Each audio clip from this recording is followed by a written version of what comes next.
following is a general audience program.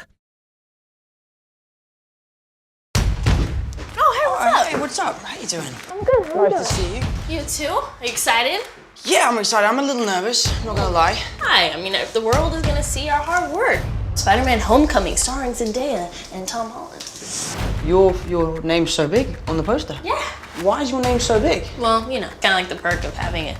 One name, you know, you get bigger font. That's interesting to me because obviously I'm Spider-Man. Yeah. You know that, right? But, you know. I'm the one who's the lead of the movie. I like it. Yeah, I bet you do. I think it makes it pop, personally, I think.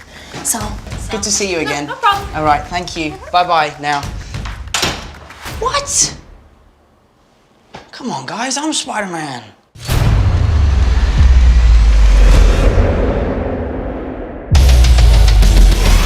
It was just crazy.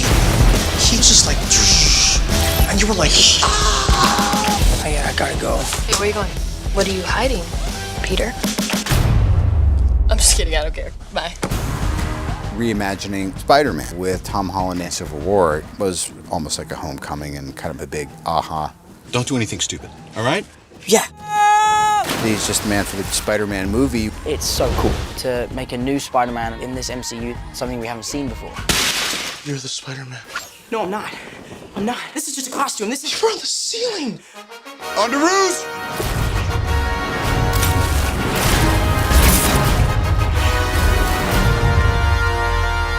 Hey, everyone.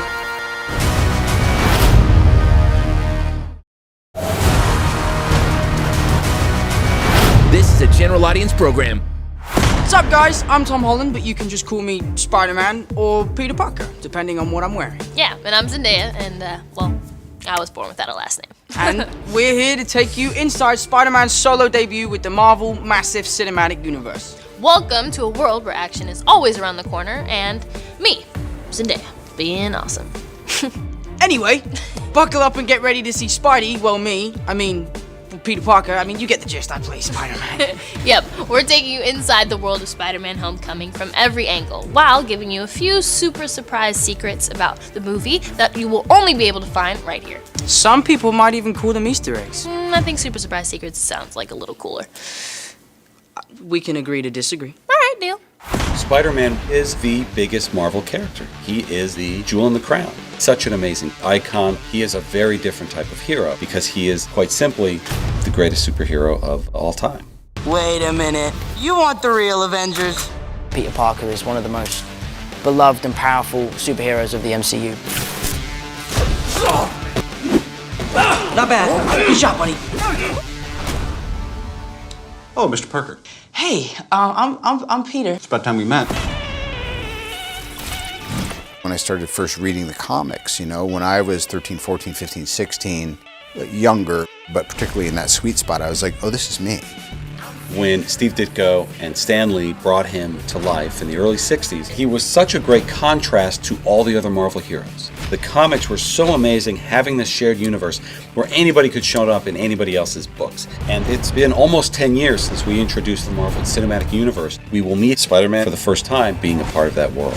He was a modern-day high school kid in New York City who ended up accidentally getting extraordinary abilities. Oh, that was awesome.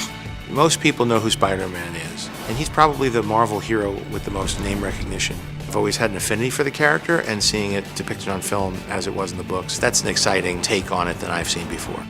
Action! I love that it's about a teenager. He's got this awesome energy. It's going to be really magical. I've always sympathized with Peter Parker because he's a science nerd, and I was a science nerd in high school. Now imagine if you were Spider-Man and you could do all this amazing stuff. You would spend every moment of your day trying to maximize the amount of time you get to be Spider-Man because it would be the best feeling in the world. One of the coolest things about this movie is that we've seen the God, we've seen the soldier, we've seen the billionaire. Now it's time to see the kid and see what he can do. Peter, you still with us? Yeah. You got hard, kid. Where you from? Queens. Brooklyn. Spider-Man and Peter Parker are two very different characters, but one of the important things is making sure that little parts of each bleed into each other. We've always trying to find little moments where Spider-Man can be seen in Peter Parker when we can see Peter Parker through the mask. Woo! And we really get to explore a kid having fun What's up, everybody? Tom is enthusiastic and bright and gifted and a very physically talented guy. It's just the right combination of elements that were required to really make an exciting new play at list. So, to become an Avenger, are there like trials or an interview? Just don't do anything I would do. And definitely don't do anything I wouldn't do. There's a little gray area in there, and that's where you operate. Oh. All right? That's not a hug. I'm just grabbing the door for you. All right, kid. Good luck out there. Tom's playing an age of Spider-Man that we haven't seen on film before, but definitely harkens back to what's in the books. Ultimate Spider-Man is the closest to what John has created. I think that version of Peter Parker in that story arc is very similar. And I think just in the artwork and how they sort of modernize that character is a real influence for us for what we've been creating here. The big secret ingredient is John Watts, because he comes from where Peter Parker comes from. I really, really remember what it was like to be 15, 16, 17, and everything is an 11. Talking to a girl is just as stressful as trying to get into college, which is just as stressful as taking down a supervillain. I know school sucks. I know you want to save the world, but you're not ready yet. I'm good. Putting Spider-Man in the MCU is the best thing in the world for me as a storyteller. Now we can just have fun with, I think, what makes Spider-Man unique. He's very powerful, and that he has a secret identity. Gotta keep it a secret. Okay. Swear it, okay? I don't think I can keep this a secret. This is the greatest thing that's ever happened to me. I can't believe this is happening right now. When Peter Parker initially is going on his adventures as Spider-Man, he wears sweatpants and a sweatshirt with sort of a crudely sewn sweat hood and these irising goggles that he's built out of parts that he's scavenged. Can you even see in these? Yeah. He's taken a continued interest in Mr. Parker, and as usual is kind of helping him up his game with his suit and the tech and all that. And that's where we see for the first time what I think is going to be the most iconic version of the Spider-Man outfit that anybody's ever seen. Good evening, Peter. Hello? Tony Stark built this costume for him. Excuse me, actually, that's top secret. You can't film that. Security! The idea that the Spider-Man suit could be Stark Tech really just opened up the door to a lot of really great stuff. How'd you find me? Did you put a tracker in my suit or something? I put everything in your suit, including this heater. Whoa. There's even a little spider drone. Has that been there the whole time? That's awesome. The suit is one of the coolest things that has ever happened to me in my whole life. Wearing that suit for the first time was just a dream come true. And still to this day, can't really believe that it's happened. Can I try the suit on? This is awesome. So, Zendaya, what is the most iconic part of Spider-Man? Robert Downey Jr. I think you'll find it's actually... Still not Robert Downey Jr., sorry. We'll be back after a quick break with more Spider-Man gadgets, his relation to the Marvel Universe as a whole, Michael Keaton as the infamous Vulture, Robert Downey Jr. And yes, Robert Downey Jr.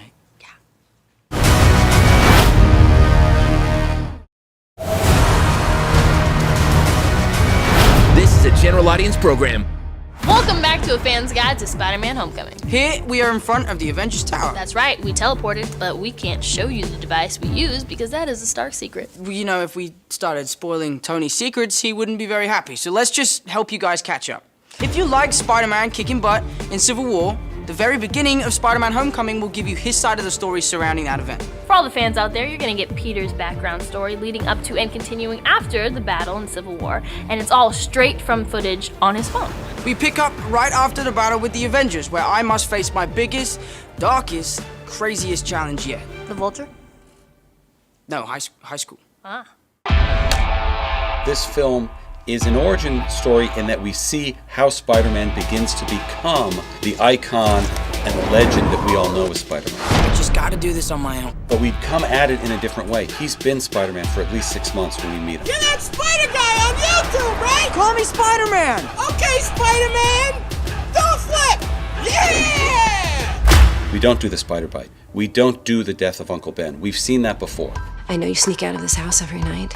That's not fine. There's a whole new way of telling his story. This Peter is on the periphery of the world that Tony Stark lives in. I'm sick of him treating me like a kid all the time. But you are a kid. Being Spider-Man in a world where the Avengers exist means that we don't have to spend any time explaining that, which means we can just get right into the fun of it, telling this story from Peter's perspective, so the audience is feeling and seeing and experiencing everything with Peter as it's happening. I get to keep the suit? This does not mean you're an Avenger, in case you were wondering.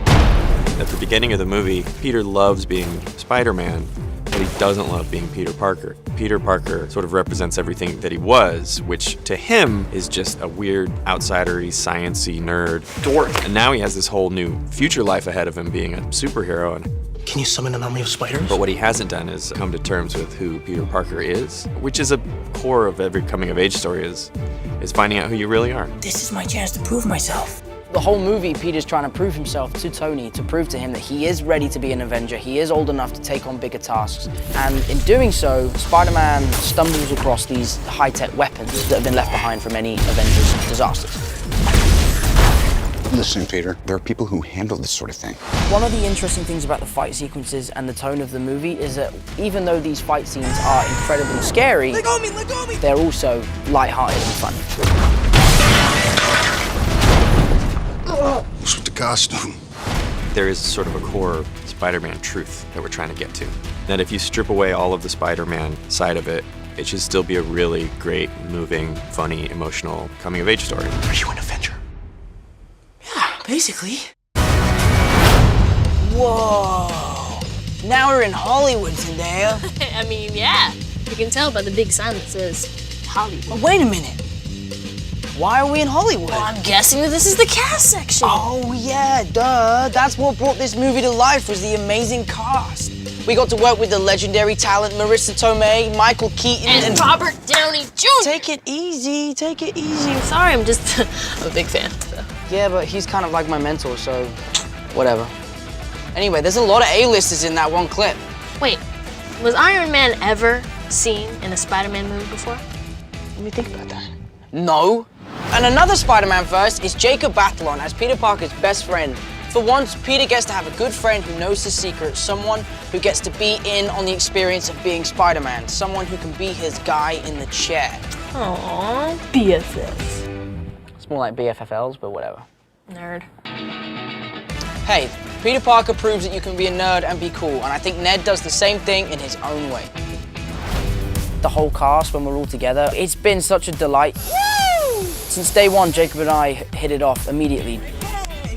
It's probably the most important relationship throughout the movie because he's the only person who he confides in to talk about being Spider-Man. Can you spit venom? What's your favorite spider? Tarantula, daddy longlegs, brown recluse, black widow. Sorry. So I almost see Ned as a sort of shrink, you know, someone he could just really let out to. What is it like being famous when nobody knows it's you? It's crazy. Should we tell everyone? No. Zendaya plays a character called Michelle. You guys are losers. Then why do you sit with us? Because I don't have any friends. And she is a sort of weird, dorky, kind of closed-off character. Am I? But she seems to follow Peter and Ned around quite a lot. She's really brought something very cool to that character and something very interesting and unique. Can we go already? Because I was hoping to get in some light protesting in front of one of the embassies before dinner. I don't think I had like a big reaction to being a part of this movie until like Comic-Con. I was like, yo, this is real. She's weird, but she's super cool to me because I feel like usually what she says is very real. Can't believe you guys are at this lame party. You're here too. One of the main differences in the previous movies is that we don't really have a bully. His main rival is Flash. What's up, Parker? They have this really funny back and forth. You can't just quit on us, stroll up, and be welcomed back by everyone. Hey, welcome back, Peter. Flash, you're back to first alternate. What? But he is so much like himself in the movie. It's crazy. Tony's so funny. I feel like I'm actually becoming more and more like my character. I'm always like the guy that you're like, Flash, right? Yeah, kind of. And in real life now it's like, Tony, right? I grew up a comic book nerd. It's kind of like a dream come true to be a part of Spider-Man. None of this is real. It's real, buddy. Love you guys. It's real. Peter's love interest in this movie is Liz. Liz get a new top. He's madly in love with her. She's the best looking girl in school. He doesn't think that he can win her over, but just by being himself. It's just Spider-Man. Oh my god, she's crushing on Spider-Man. No way. Peter knows Spider-Man. If you say I'm Spider-Man, you can get any girl in the world, you know, because you're a superhero. And it's quite interesting to play those scenes knowing that you as a character have that golden ticket, but you can't play it. She's played by Laura Harrier, who's fantastic. This is really important to you. This is my future. She is really driven and smart. She's a senior, so she's a bit older. Everyone else is a sophomore, so she's kind of like the wise, like, popular girl in school. Can't bail a week before nationals. We've had so much fun on set together. We've become really good friends. It's just like a great experience working with him. I'm sorry, gotta go. Casting the character of Aunt May, we started saying, well, wouldn't an aunt be a little more like a big sister or someone much closer to him age than the classic in the comic? And then we just started trying to think of the best actresses we could think of. And of course, Marissa Tomei was one of the first names that came up. Peter, you have to tell me what's going on. Just lay it out. Marissa Tomei just seems like she would be Peter Parker's aunt. Like, even our writers, when they were first pitching their take on it, they were like, think Marissa Tomei. Not a fan of that Tony Stark. So everyone was like, yeah, great. That's nice of him. She brings just so much life to the character. We have such a good time on set with each other. Hope you got a few good licks in. Yeah, I got quite a few in, actually. His friend was huge. Like, huge. Okay, tough guy. The big brother relationship is between Happy, Hogan, and Peter. Happy's kind of your point guy on this. Don't stress him out. Young Peter Parker, on behalf of Tony Stark, being vetted for membership in the Avengers. One of the great tropes of coming-of-age stories is the older sibling who's always there giving you a hard time. Happy Hogan plays that role. What's that? What are you wearing? It's my suit. I really like coming back in this capacity of a guy who's sort of the next generation looking after the new guy. Being back with Tom Holland and Jon Favreau was just crazy. And it reminded me of that kind of first Iron Man experience. John rang me up, was like, Robert's gonna do it. I was like, that's amazing. I thought it would take like a huge amount of persuading. They were like, nope, we rang him up, we asked him, he said yes. He loved being here. He was like a happy little kid on set. I'm gonna pretend you didn't say that. It's a straightforward Spider-Man movie. There's always opportunities for heavy hitters dropping in to kind of support him. I was just trying to be like you. I wanted you to be better. This one's particularly fun for me. Feels like the old band's back together again. Those two have obviously known each other for nearly 10 years and they know what to do, and it was really nice to just be thrown in at the deep end. The world's changing, boys. Time we change too. A superhero movie is only as good as their villain. The Vulture is played by none other than Michael Keaton. The main bad guy in the movie is going to be the Vulture. The Vulture's realizing there's this black market, trading in MCU relics that he can sell this stuff on, and we're going to kind of see that guy's rise in this criminal underworld. Business is good. The idea that there's detritus from all the other movies that has settled and that's hidden and that's out there. The Vulture, he was just sort of an engineer who built this wingsuit to try and collect that stuff and do something with it. You don't understand how the world works. I found it a really interesting approach to what you all want to call a villain. He does corrupt things in order to fight what he sees as corruption, and I think he has a pretty strong argument. I think it was a really cool thing for Keaton to do, and I'm sure he will not disappoint. Don't you interfere with my business again, because I will kill you and everybody you love. He is perfect for that role. There is no one who could play that role better than he could. You know, Iron Man doesn't really need wings to fly. He just kind of zips around on rockets like a boss. Well, yeah, but I mean, I'll just stick to the webs. Tons of superheroes can fly. No one really gets to swing like I do. Okay, yeah, whatever floats your boat. It does float my boat.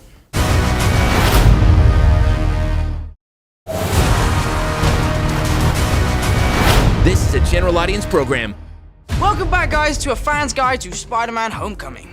Wow. Told you the fans were crazy. Yep, that crowd outside. Hey, can we get a sound effect for the crowd?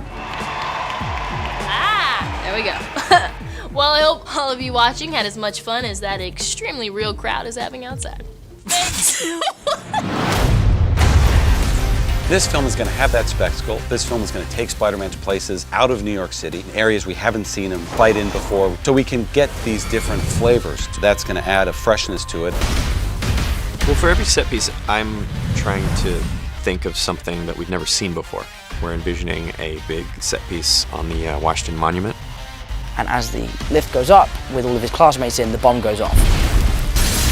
My friends are up there! Peter has to race to the Washington Monument, and it's this crazy sequence of Peter battling his fear of heights. Never been this high before. But also trying to save the day. It's going to be one of the most crazy sequences I think Marvel have ever done. Web wings! It's just nuts. Just trying to think of everything that we do should be something new. I think the best way to go about it is to just be the biggest fan I can be as well. I have a pretty good idea for a set piece on the Staten Island ferry. Spider-Man flips in, lands. Hey guys, the illegal weapons deal ferry was at 10:30. You missed it. He has a fight scene, turns around, shoots a web mine. Web grenade. And the Staten Island ferry, it cracks in half. We had tip tanks and cars being bussed all over the place. It took a really long time to rehearse it and get it right, and it's awesome.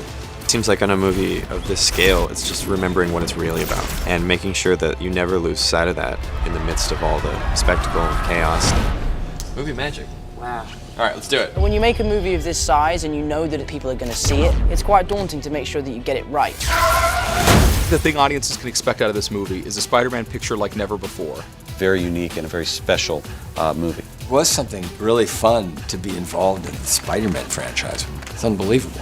The evolution of Spider-Man, the Marvel Universe, is the best thing. Marvel keeps an element of surprise. It's going to be good. Do you know him too? Stole his shield.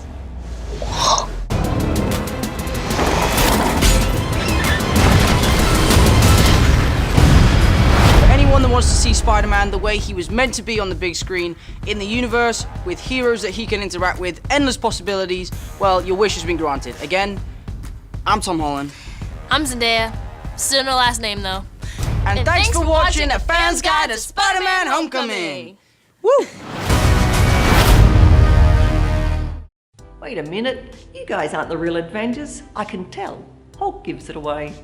So what did you think of that Spidey video? Did you like it? Now, keeping with the Spider-Man vibe, I've got some interesting facts from the film that might be of interest to you. Did you know every live-action Spider-Man movie released after 2010 has opened 10 years after all three Sam Raimi, Tobey Maguire movies?